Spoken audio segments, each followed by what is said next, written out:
Lankan premier লিগের ড্রাফটে নাম লিখিয়েছেন বাংলাদেশের ৬৬ জন প্লেয়ার। ইতিমধ্যে তারা রেজিস্ট্রেশন ফুল করেছেন।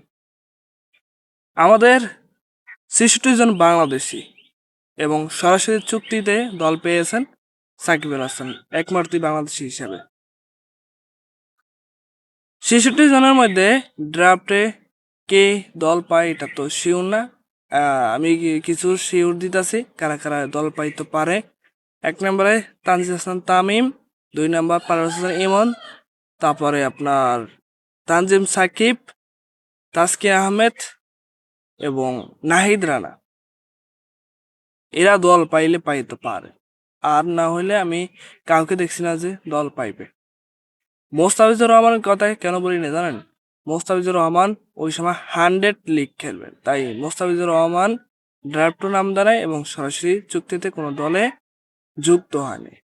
তাই মোস্তাফিজুর রহমানের নাম আমি বলতে চাইনি এবং বলবো না, কারণ তিনি তো দ্য 100 টুর্নামেন্টে খেলবেন মোস্তাফিজুর রহমান।